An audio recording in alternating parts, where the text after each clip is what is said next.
सब सूत गेले हते अखनिए मौका छै लाल परी हमरा टाइम देल छलिए कि रात में जब सूत जेते सब तब आइए और बुर्बक लाल परी दोनों गोरा जेबे कच्चा में सब सूत गेल छै कोई जाके नहीं छै देख लै छै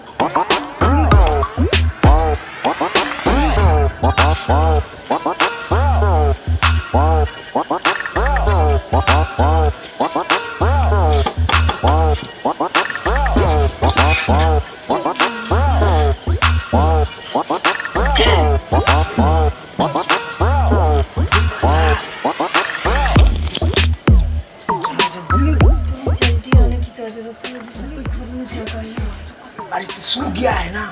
धीरे से दरवाजा लगा दो चलो बाहर से सटा दो तुम आओगे तो खोले ना जल्दी आने की क्या जरूरत थी? अरे तुम बोला था ना 11 बजे आ जाना 11 बज गया देखो अब क्या सूखने के बाद आते हैं फिर सूख जाते तो फिर कैसे होगा नींद तोड़ो जल्दी चलो फिर नहीं तो उठ जाएगा दरवाजा बाहर से बंद नहीं तो वहाँ से खोल के फिर अंदर गुजर जल्दी अरे जाते हैं रामचंद्र को बोलने के लिए। इतना ऊंचाई था चढ़ते चढ़ते हम थक गए देखते हो इधर कितना अरे चलो ना इस सामने वो देखो बस यहीं पे है कोई देखेगा नहीं जल्दी आना कोई आ जाएगा पीछे से चलो चलो जल्दी चलो जल्दी चलो अब बस करो अरे चलो ना यार जल्दी बस करो चलो देखो ना इतना अच्छा जगह है कोई इधर आएगा सुनसान जगह है दूर दूर तक कोई नजर नहीं आएगा अरे कैसे पता चलेगा यार आओ ना बैठते हैं बैठो इसी में बैठते हैं इसमें तो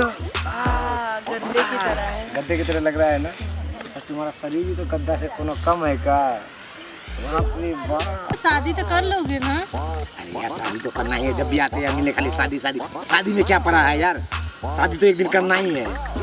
जब भी आते हैं यार मूड खराब कर देते मैं क्या रख अच्छा ठीक इतना है अच्छा ना? मेरा मौसम बनल था सब तुम बर्बाद कर दिया शादी का बाद बीच में घुसे दिया अच्छा हम नहीं करेंगे चलो। अरे एक दिन तो शादी होगा ही ना दोनों का तुम्हें टेंशन क्या है जब तुम मिलते हैं ना और कोई किसी को पता कानो कान खबर तक भी नहीं हो रहा है कि जो हम लोग डेली ऐसे आके मिलते हैं कि तो रामचंद्र भाई तो जुलूम हो गए हो क्या हुआ? थोड़ा साली के देखे एगो लड़का साथ गए थे इधर कौन सा लड़का? मोटे करके थे मोटे करके? हाँ समझ गए साला वो बुर्बक लाल होगा। हाँ इधर गए थे इधर ठीक है चलो ता चलो रख दे हाँ रख दो हुआ है अरे मजा आ रहा ना यहाँ बैठने में चलो ना आप थोड़ा सा बैठो ए, साला, भैया मारो जीजा ये हमको जबरदस्ती लाया है जीजा। नहीं झूठ बोल रहा है अगर देखिए अगर हम अभी सोए हुए थे गया है कहने के हाँ लिए हम कहे साला गए दोगला तुम ही इसको बुला के आप देखे हम लेके आते जीजा जी हम इस गुंडे को जानते भी नहीं हैं। अरे क्या झूठा फंसा रहे हो अगर तुम हमको नहीं जानता तो उतना दूर से गांव से घर से यहाँ तक आता मेरे साथ ये झूठ बोल रहा है वो हमको टाइम दिया था आने के लिए जो जब जीजा जी लोग सो जाएगा तो फोन करेंगे ना हमको फोन करके बुलाए बोलेगा फोन करके बुलाए ऐसे नहीं बोले आओ बाबू ओए मारो मत बाप रे बाप अरे सुनिए ना एक तक का गलती नहीं होता सुनिए भैया एक हाथ से रोटी नहीं बनता पहले बात तो सुनिए हमरा अरे रुको ना भैया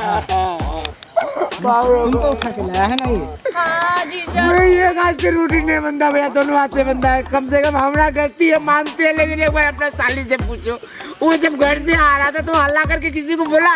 नहीं बोला ना साथे यहाँ आ गया तो अभी पकड़ा गया तो हमको फंसा रहा है वही फोन करके नहीं जीजा जी बात तो सही बोल रहा है ना मेरी कोई गलती हम नहीं। लड़का है तो खाली हमारा गलती है वो लड़की है तो उसका गलती नहीं है तुमको बोलना चाहिए ना वहाँ पे हल्ला तो करना चाहिए देखो हल्ला नहीं किया यहाँ खुशी आ बात गया सुन ले आज के बाद देखे ना तो तुमको काट के फेंक देंगे हम नहीं भैया आप आज के बाद कभी आपके उसके तरफ झाँक कभी देखेंगे मेरा गली में तो मार देंगे कभी देखेंगे देखेंगे भी नहीं उसके तरफ चलो लड़का समझ के खाली लड़के का गलती होता लड़की का कोनो गलती नहीं अगर वो अपना घर में अगर मेरा मर्जी से नहीं आया घर से तो घर में भी तो चिल्ला सकता था प्यार से यहाँ आ गया और अभी पकड़ा गया था हमको पिटवा दिया